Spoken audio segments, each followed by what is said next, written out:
Lo primero que debes saber es que actualmente tratar de describir y más aún definir el concepto de ente biológico no es una práctica que sea muy llamativa entre los científicos, pues es propensa a ser trastocada con pensamientos filosóficos, éticos y culturales. Y además no es relevante a la hora de generar conocimiento, pues no es necesario responder a esta pregunta. Sin embargo, la definición comúnmente usada en biología para poder definir lo que es un ser vivo es la de un grupo de 12 científicos de la NASA en el año 1992 que se dedicaba a estudiar la astrobiología, que dicen lo siguiente: la vida en su sistema químico capaz de experimentar evolución darwiniana. ¿Y qué es evolución darwiniana? La verdad es que es una definición muy polémica, y definir por qué es polémica me tomaría mucho tiempo, por lo que será tema en otro vídeo, y es la definición que usa actualmente la NASA para poder buscar vida en otros planetas. Por otra parte, y en forma de consenso, se establecerían parámetros auxiliares, más no infalibles, sobre lo que un ente debe poseer para ser catalogado como ser vivo, y estos parámetros se pueden encontrar en la actualidad tanto en libros escolares, universitarios, en cátedras y en papers. Antes de terminar, quiero decir que no hay un único científico o un grupo de científicos que haya establecido estos parámetros. Por lo tanto, es de esperar que muchos biólogos, o incluso ustedes, no estén de acuerdo con estos parámetros. Sin más preámbulos, los parámetros son los siguientes.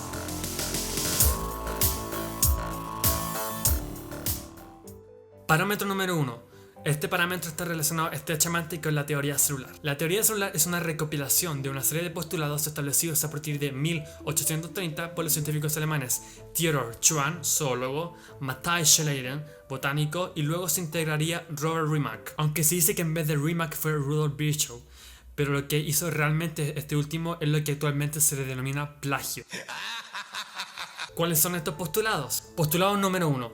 Todos los seres vivos están constituidos de células, o sea, la célula como unidad estructural. Hoy en día es lo mismo decir que un ser vivo puede ser o bien unicelular si está constituido de una célula, o bien pluricelular si está constituido de más de una célula. 2. La célula es la unidad funcional de los seres vivos. 3. La célula es la unidad de origen de todos los seres vivos.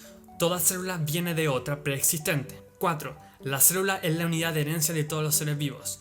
Todas las células tienen material genético o ADN que es traspasado a las células hijas luego de dividirse, con un grado de uniformidad genética, o sea, generando clones, o células con variabilidad genética. Pero antes, ¿qué es una célula? Una célula es un espacio delimitado por membrana y además es un sistema termodinámicamente abierto, es decir, que te cambia tanto materia y energía con su entorno, y además es el origen de la vida. ¿Más datos sobre las células?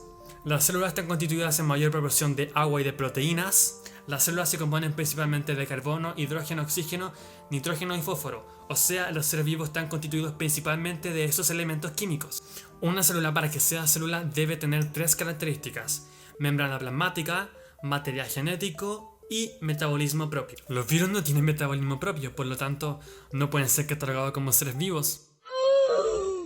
Parámetro número 2. Todos los seres vivos emplean reacciones metabólicas. ¿Y qué es el metabolismo?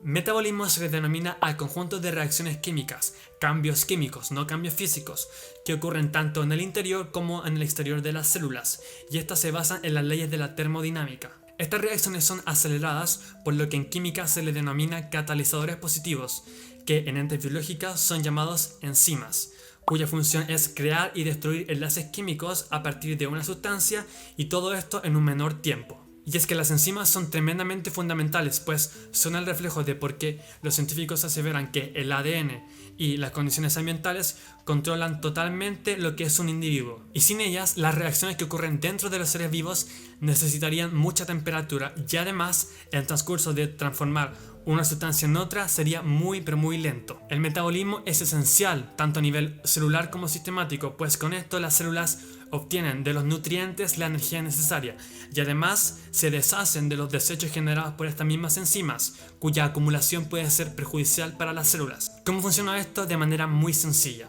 Cuando hay exceso de producto, detengo su síntesis. Cuando hay carencia de producto, empleo mecanismos compensatorios para poder aumentar su síntesis. A esto se le denomina retroalimentación negativa o feedback negativo. Al conjunto de reacciones químicas que en su mayoría hay creación de enlaces y se necesita algún tipo de energía útil, se le denomina reacciones anabólicas. Fotosíntesis, replicación del ADN, síntesis de leche, síntesis de moco. Y por otra parte, al conjunto de reacciones químicas que en su mayoría hay rompimiento de enlaces y creación de algún tipo de energía útil para para la célula se les denomina reacciones catabólicas: respiración celular, fermentación, beta-oxidación de ácidos grasos. Digo energía útil puesto que tanto en reacciones anabólicas como catabólicas se desprende energía calórica, que para los seres vivos no es una energía útil en ciertos casos. Al decir esto estoy diciendo que todos los seres vivos emplean mecanismos de respiración para obtener nutrientes y además excretan. Tercer parámetro: todos los seres vivos se reproducen. La reproducción biológica vendría siendo la creación de un organismo a partir de otro, ya sea generando un organismo clon o bien un organismo con variabilidad genética. Parámetro número 3. Todos los seres vivos exhiben crecimiento, ya sea aumentando el volumen de sus células o bien haciendo que la célula se divida a través de algún mecanismo. Además, todos los seres vivos deben exhibir desarrollo biológico, es decir, una serie de cambios típicos que ocurren a lo largo de su vida. Estos cambios son nacimiento, desarrollo y muerte. Parámetro número 4. Todos los seres vivos se mueven, absolutamente todos. Y no porque no tengan un sistema locomotor significa que no se mueven, pues dentro de sus células todos los componentes están en continuo movimiento. Movimientos de vesículas, movimientos de organelos, movimientos de sustancias hacia el interior de la célula como hacia afuera de las células. Y en términos físicos, esto sería muy confuso, pues el movimiento es algo relativo, pues depende de un sistema de referencia. Quinto parámetro: todos los seres vivos son irritables.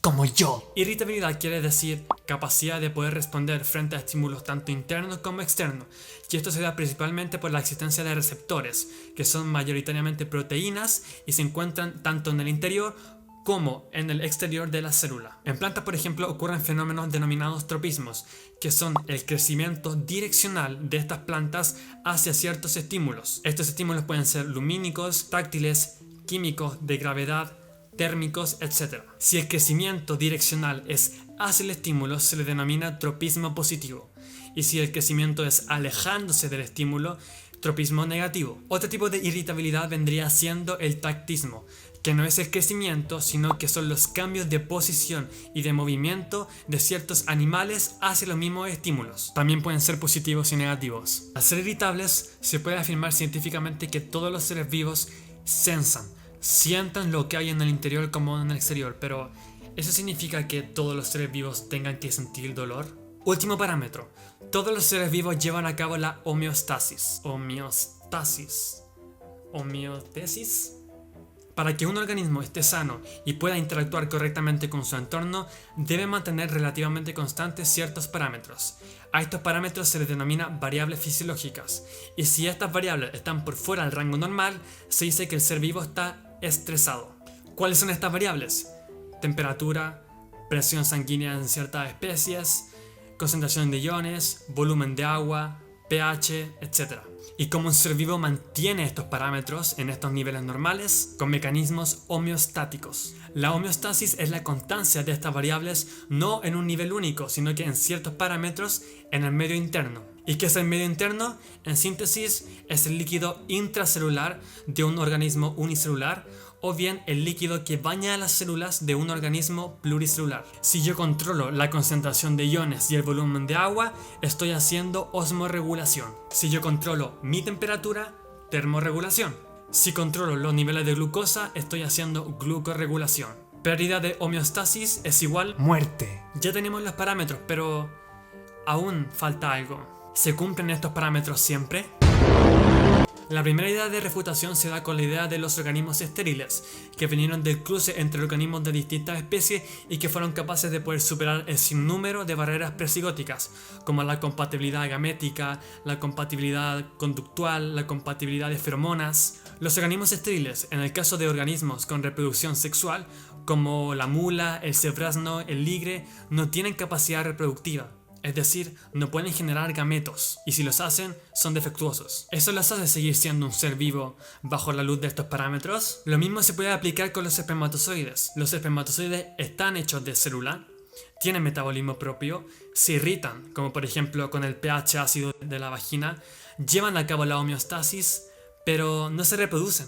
Y lo mismo con personas que se han extirpado las gónadas, como los testículos y los ovarios, y también con mujeres con menopausia. ¿Se conocerá alguna vez la definición biológica de vida? ¿Debe ser la vida establecida bajo ciertos parámetros? Si debiesen existir estos criterios, ¿serían los mismos para la vida en otros planetas? El debate queda abierto Y esto, amigos míos, no es más que un claro ejemplo de lo hermoso y desafiante que puede llegar a ser la biología junto con otras ciencias. Y es que todo es perfectible. Esperando que les haya gustado mucho este video, nos vemos para la próxima.